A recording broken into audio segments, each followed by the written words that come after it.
les gens nobles de cœur, en s'attachant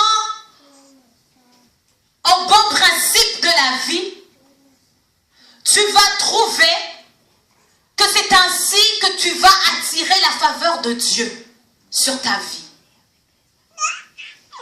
Parce que si nous lisons toute l'histoire de Ruth, nous voyons que par la suite, elle a été très bénie du Seigneur. Mais il faut comprendre que la source de ces bénédictions, c'est parce qu'elle a fait un choix en premier de rester fidèle à sa belle-mère, de s'attacher à sa belle-mère. Elle a dit non au mieux pour pouvoir dire oui au meilleur. J'aimerais t'inciter ce matin à regarder ta vie pour que tu commences à dire non au mieux et que tu dises oui au ce qui est meilleur. Amen. Le monde souffre, l'humanité souffre parce que beaucoup de gens, nous qui avons la vérité, à plusieurs reprises, nous choisissons de dire non, de dire oui au mieux, au lieu de laisser le mieux passer et de pouvoir dire oui au meilleur. Amen. Amen. Qui es-tu? Est-ce que tu es Orpa ou es-tu Ruth? Parce que ce n'est pas dans cette histoire que nous retrouvons Orpa et Ruth. C'est dans la vie de tous les jours. C'est dans l'église que nous retrouvons ces deux catégories de personnes. Où te situes-tu? Parce que personne ne peut te situer. Toi seul te connais. Amen. Jésus a dit dans Jean 16, le verset 33, « Dans cette vie, vous aurez des tribulations. Mais prenez courage, moi j'ai vaincu le monde. »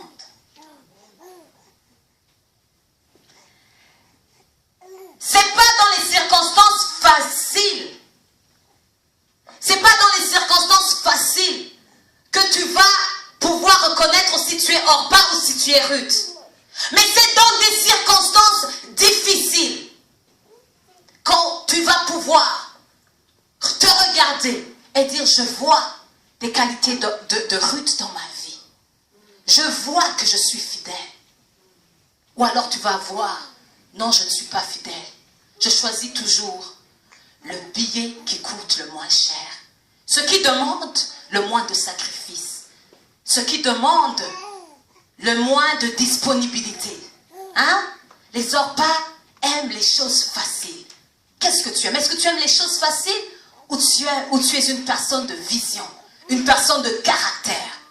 Parce que une Ruth, ça veut dire qu'en elle, elle est tellement noble. Vous savez, la Bible nous parle dans Proverbe 31 d'une femme vertueuse. Et c'est dans ce passage-là de Ruth qu'ils vont mettre un nom sur cette femme vertueuse. Elle s'appelle Ruth. Alléluia. Elle s'appelle Ruth. Là, ici, si tu lis dans Ruth, le chapitre 2, tu lis dans le chapitre 3, tu vas lire le verset 11.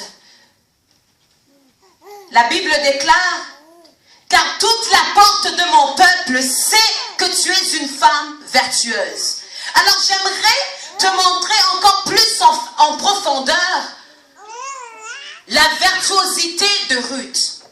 Il faut comprendre que Ruth, elle vient de Moab. C'est une Moabite.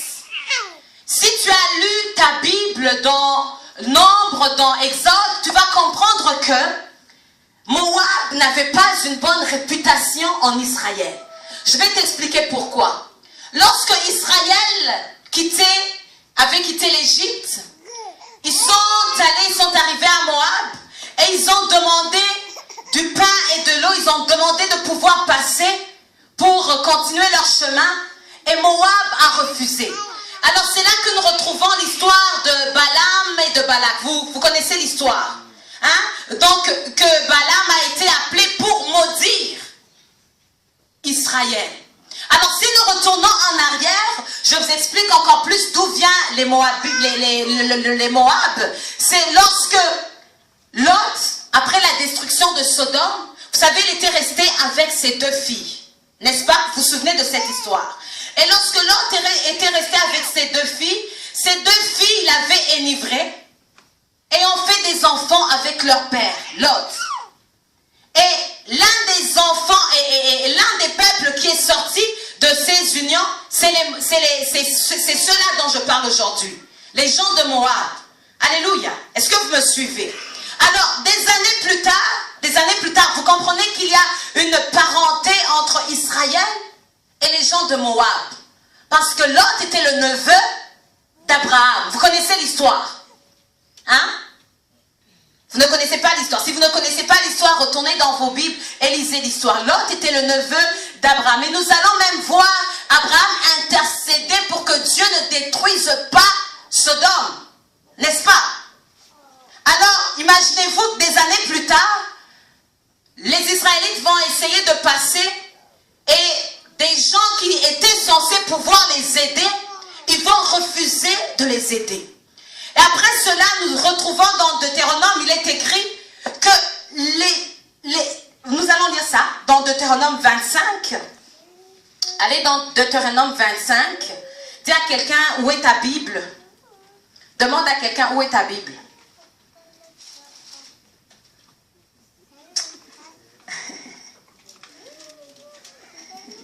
Où est ta Bible? Amen. L'assemblée de Dieu, les gens de Moab devaient être exclus à perpétuité. Alors imaginez-vous, Ruth, en connaissant cela, a accepté quand même de suivre Naomi. Amen.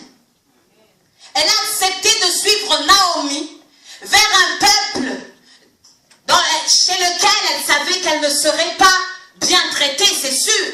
Parce que lorsque vous lisez, nous lisons tout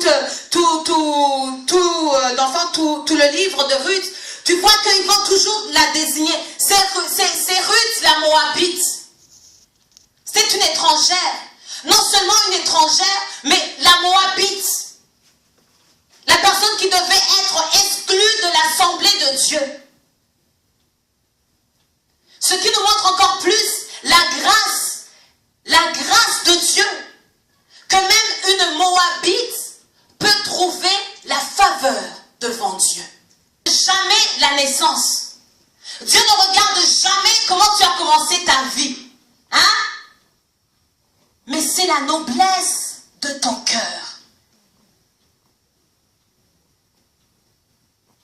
C'est quand tu vas apprendre à dire non au mieux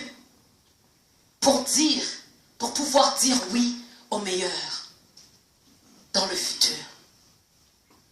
Parce que lorsque tu dis non au mieux, ça ne veut pas dire qu'immédiatement le meilleur est là.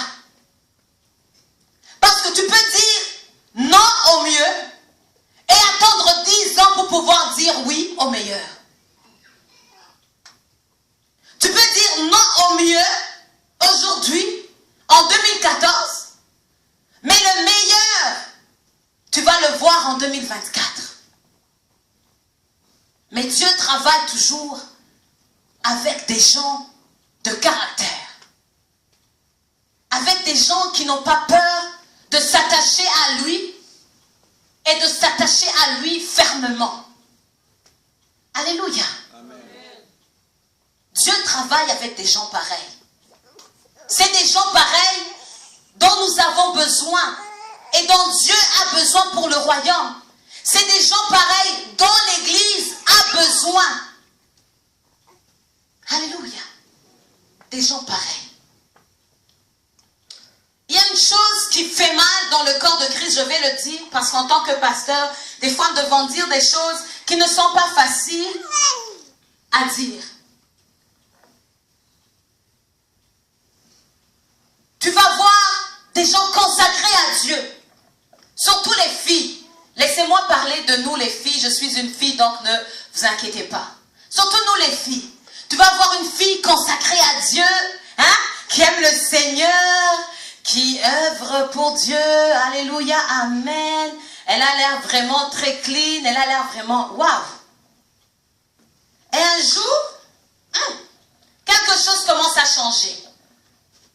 Texto. Appel sur appel. Et là, elle commence à aller à l'église un dimanche sur 2. Alléluia. Et après, un dimanche sur 3. Un dimanche sur 4. Mais là, vous ne comprenez pas toujours. Mais vous allez le comprendre par la suite. Il y a un monsieur qui s'appelle Monsieur le Mieux. Dis Monsieur le Mieux. Qui a commencé à texter. Hein? Qui s'intéresse à elle. Elle va tout laisser tomber. Elle va laisser tomber Jésus-Christ, le sauveur de son âme, pour dire oui à Monsieur le Mieux. Alors que si elle avait été persévérante, Monsieur le Meilleur n'allait pas tarder à arriver. Est-ce que quelqu'un peut dire Amen? Est-ce que ce que je dis c'est la vérité?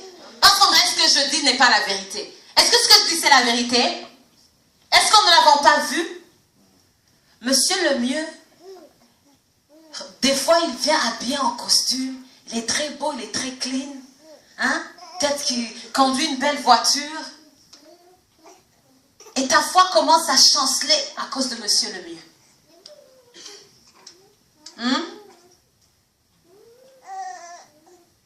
Des fois, Monsieur le Mieux peut venir en forme d'un travail. Alléluia. Tu vas prendre un travail que tu vois ne va plus te permettre d'avoir une communion. Le temps, c'est des choses que nous voyons ici dans l'église, dans les églises locales à Montréal. Monsieur le Mieux, beaucoup de fois, vient en forme de travail. À cause du travail, toute ton implication à l'église, tout ce que tu faisais pour le Seigneur, fini, terminé. Alors que si tu avais attendu quelques secondes, quelques jours, quelques mois, quelques années, Monsieur le Meilleur allait arriver. Alléluia. Est-ce que vous êtes d'accord avec moi? Et vous savez, toute décision a une conséquence dans la vie. Toute décision a une conséquence dans la vie. Où est Orpa aujourd'hui? Qui est Orpa aujourd'hui? Qui sont les enfants d'Orpa? Je te pose la question. Qui sont ces enfants? On ne le sait pas. Vous savez pourquoi? Parce que Orpa est tombée dans l'oubli. On ne parle plus d'Orpa. Elle est oubliée. Personne ne se souvient d'elle. La Moabite. Et je vais maintenant vous expliquer pourquoi. Tu vas dans la Bible. Tu es dans Genèse, Exode, Lévitique, Nombre, Deutéronome. Et là, ils vont parler. Et tu vas rentrer dans Josué. Tu comprends pourquoi Josué est là, n'est-ce pas? Tu comprends pourquoi on parle des justes et comment Israël se gouvernait. Ah, se trouve avant 1 Samuel. Et c'est dans les livres de Samuel que nous allons retrouver l'histoire du roi David. Et maintenant, à la fin du livre de Ruth, nous lisons que Ruth a engendré quelqu'un, un fils qui s'appelait Obed. Et Obed a engendré Isaïe. Isaïe a engendré qui? Isaïe a engendré qui? David. Alléluia. Amen. Je vais vous expliquer ce qui s'est passé. Peut-être que vous n'avez pas bien compris l'histoire, ce qui s'est passé après que Ruth ait choisi le meilleur. Elle est partie à Bethléem avec Naomi. Elles sont rentrées. C'était deux femmes, sans aucune ressource, sans rien du tout, sans protection. Ruth a dû travailler fort, même mendier, pour pouvoir survivre et faire survivre sa belle-mère. Quelle noblesse de cœur. Elle allait glaner pour ramasser des épis lorsque les moissonneurs étaient passés. Et un jour, et lorsqu'elle est allée glaner, elle s'est retrouvée, vous comprenez, parce qu'elle avait dit non au mieux pour dire oui au meilleur plus tard. Par hasard, elle s'est retrouvée dans le champ d'un homme qui s'appelait Boaz. Alléluia. Et Boaz, un homme riche, était l'un des hommes qui avait le droit de rachat sur elle.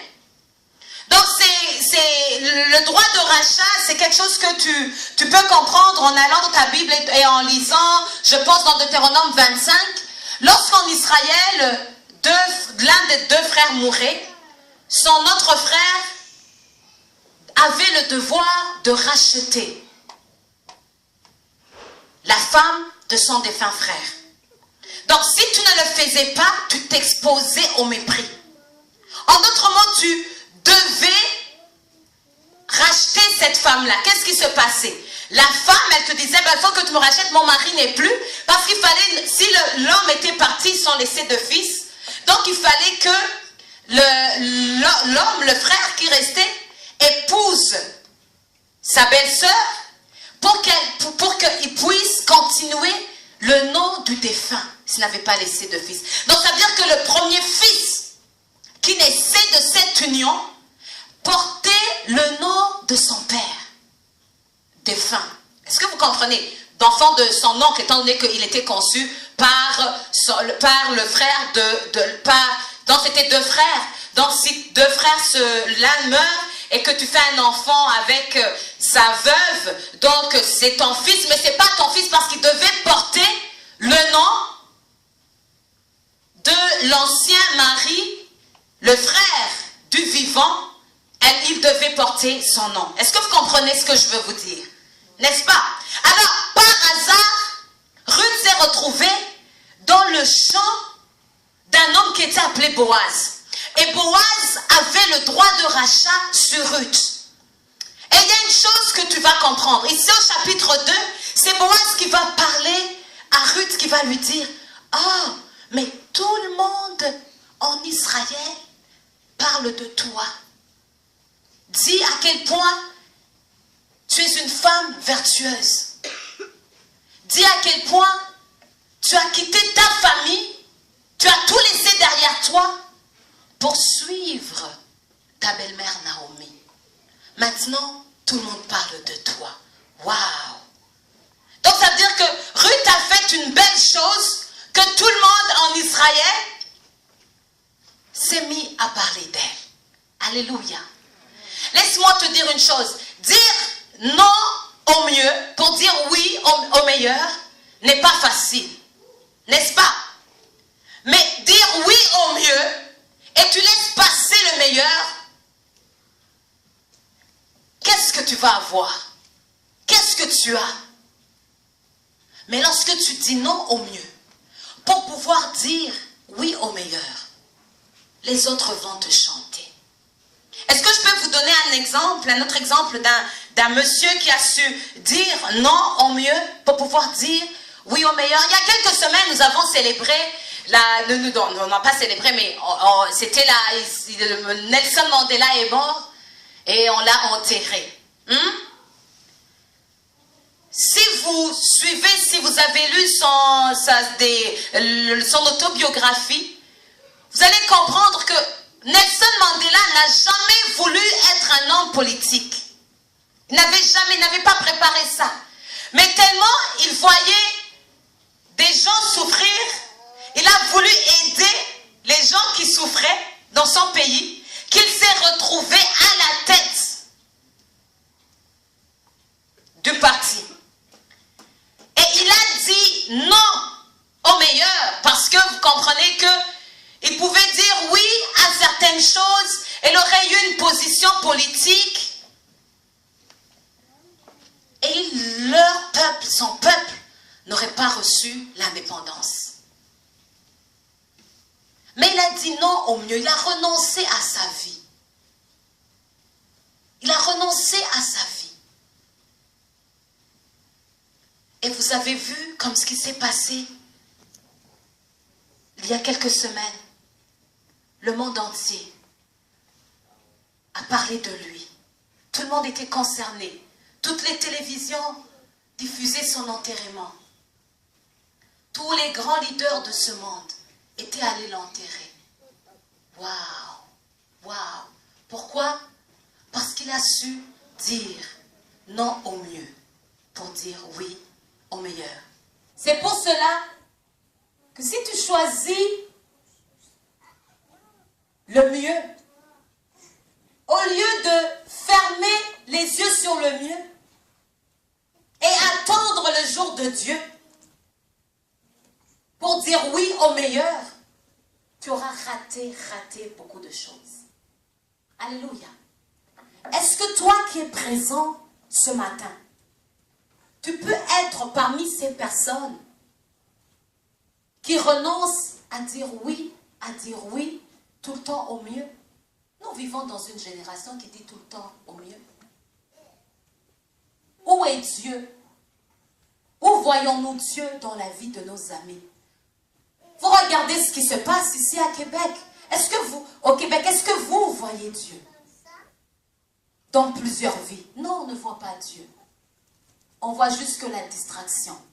Des gens qui sont éloignés de Dieu, majoritairement. Mais laisse-moi te dire qu'il y a toujours des Ruths. Amen. Des gens qui s'attachent à l'Éternel. Et je suis heureuse parce que je fais partie de ces gens qui ont choisi de s'attacher toujours à l'Éternel. Amen. Suis toujours l'Éternel. Ne laisse rien te détourner de lui.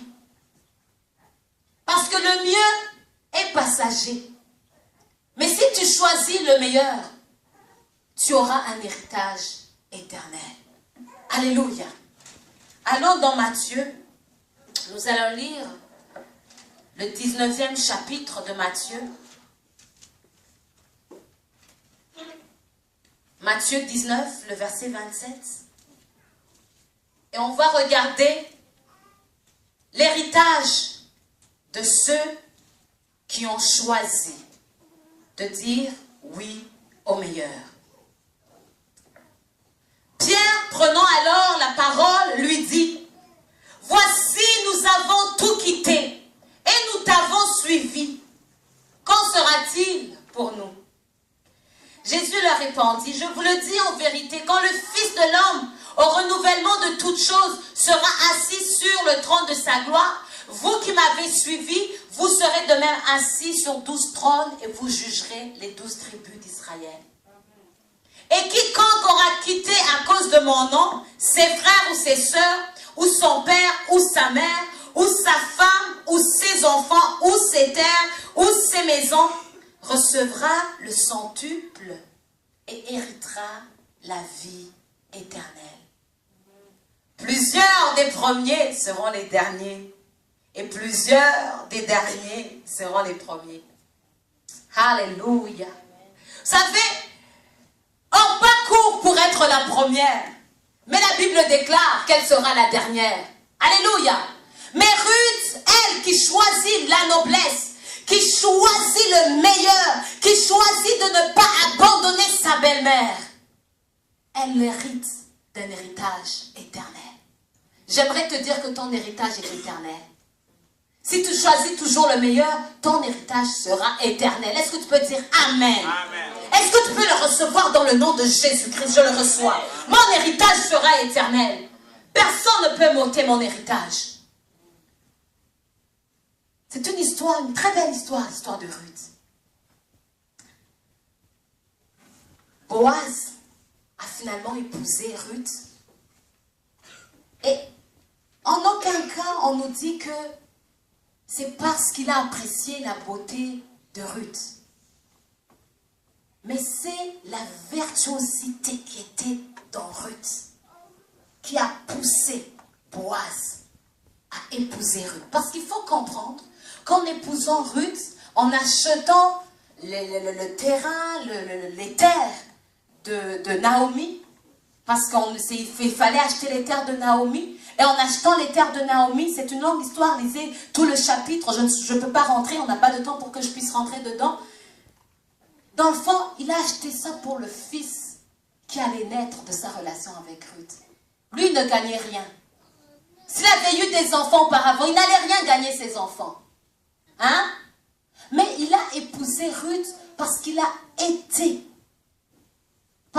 charmé par la femme vertueuse que Ruth était.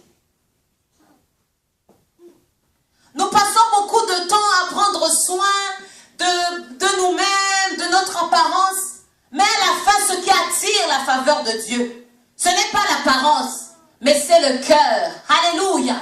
C'est ton cœur, mon frère, c'est ton cœur, ma soeur, qui va attirer les faveurs de Dieu. Alléluia. Dire non au mieux pour pouvoir dire oui au meilleur. Alléluia.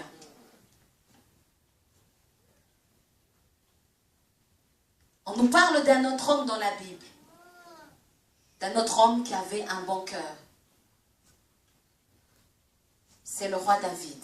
On dit qu'il avait un cœur qui ressemblait à celui de Dieu. Amen. Et lorsque le prophète est allé dans sa famille,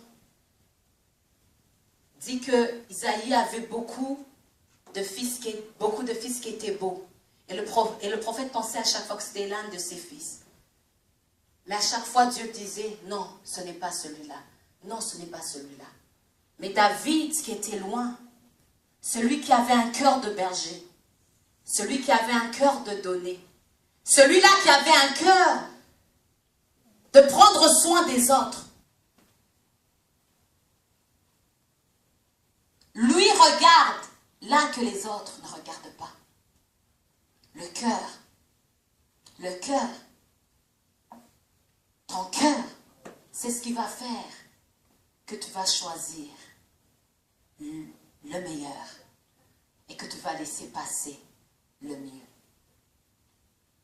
Est-ce que tu es béni ce matin? Est-ce que tu es béni?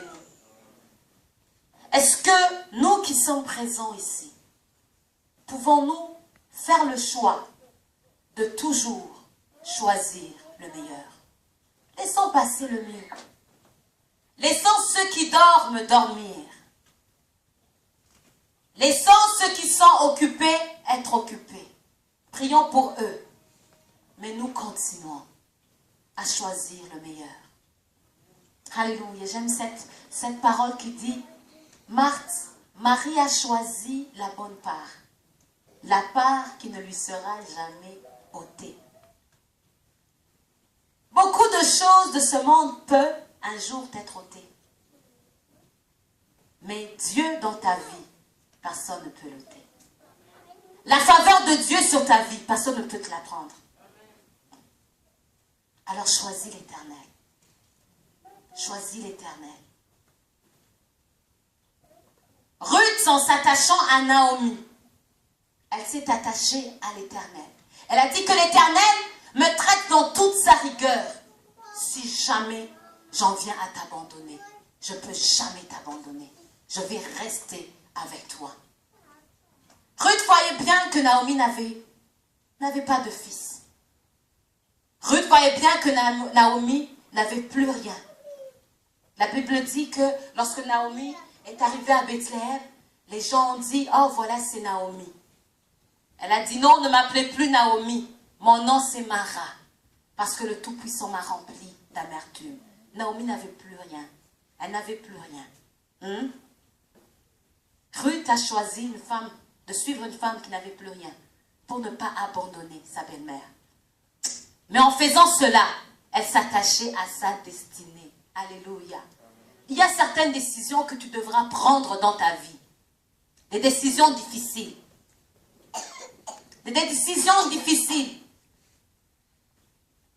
Des décisions peut-être de laisser passer certaines personnes dans ta vie. Parce que regarde, dans ta vie, il y a des Orpas et il y a encore des Ruth. Les Orpas là ne bénissent pas ta vie, mais les Ruth bénissent ta vie. Et des fois, il faut éliminer les Orpas dans nos vies. N'est-ce pas? Et gardez les Ruth. Les gens qui enrichissent nos vies. Les gens qui t'encouragent à prendre les bonnes décisions, à faire les bonnes choses. Ceux-là qui ne savent pas où ils sont, ce qu'ils veulent. Ceux-là qui aujourd'hui sont à l'église, demain à Ujo. Dis non. Alléluia. Et entoure-toi de ces gens qui cherchent une destinée. Tu es ici sur cette terre parce qu'il y a une mission sur ta vie. Et c'est par la décision de laisser passer le mieux et de te concentrer sur le meilleur que tu vas accomplir ta destinée. C'est comme ça que tu vas arriver. Amen. Mais en te laissant distraire par tout et n'importe quoi, rien pour toi.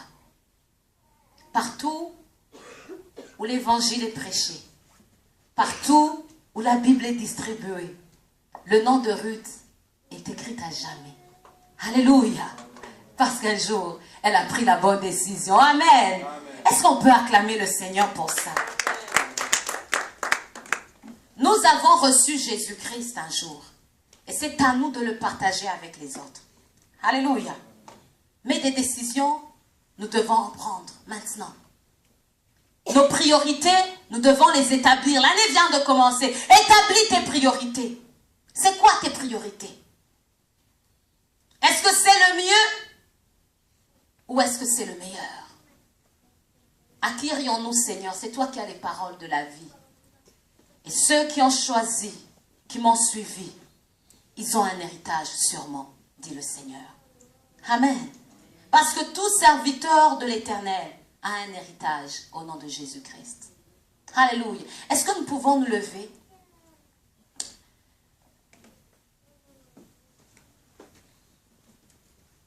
Après avoir écouté ce message,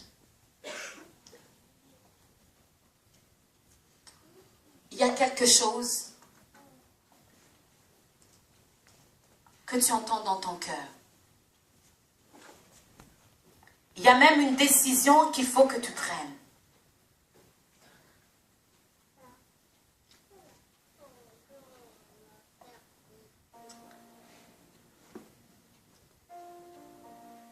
Dire non au meilleur n'est pas facile. Parce que la vie est difficile des fois.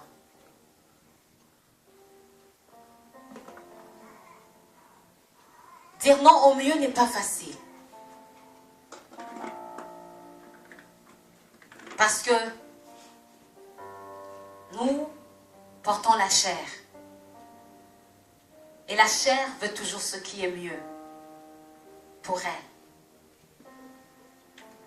Mais il est plus noble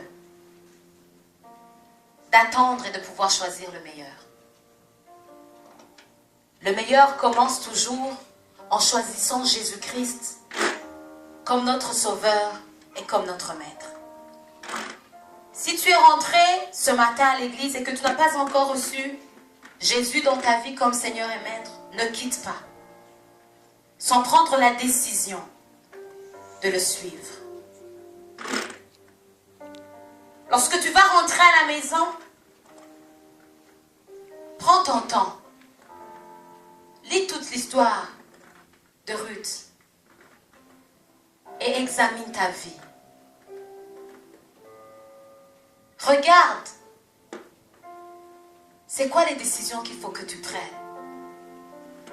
pour que tu puisses rentrer dans ta destinée. Parce que ta destinée se trouve dans l'un des choix que tu devras faire. Tes bénédictions, tes faveurs se trouvent dans l'un des choix que tu devras prendre. Alors tu vas dire, Seigneur, voici mon cœur. La chanson que nous avons chantée tantôt qui dit, Seigneur, voici mon cœur qui veut faire ta volonté. Tu vas dire, Seigneur, j'aimerais faire ta volonté. J'aimerais te choisir toi et toi seul.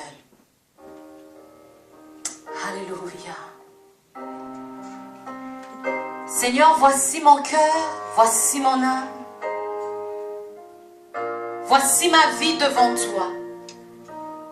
Ouvre ta bouche et parle à ton Seigneur. Je ne peux pas parler à Dieu à ta place, mais toi, tu peux le faire.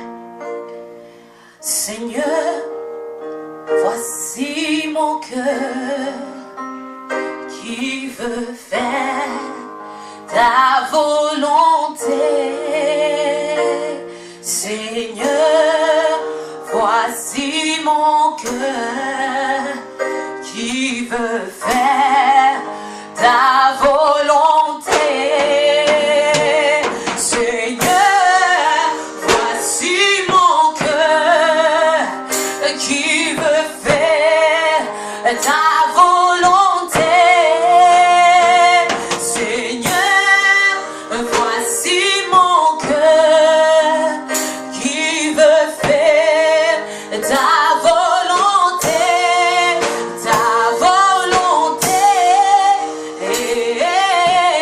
Je veux faire sa volonté. Je veux faire ta volonté, ta volonté.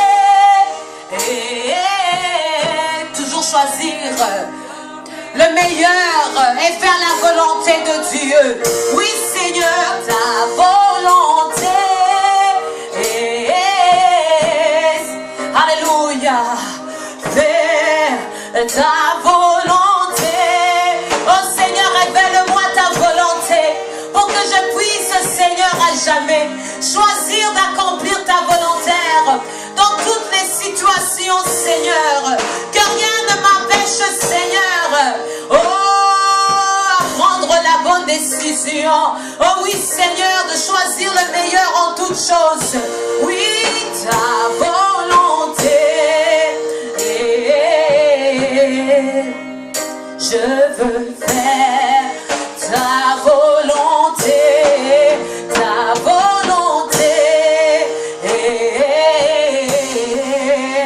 Je veux faire ta volonté. Tu vas élever tes mains, je vais prier pour toi.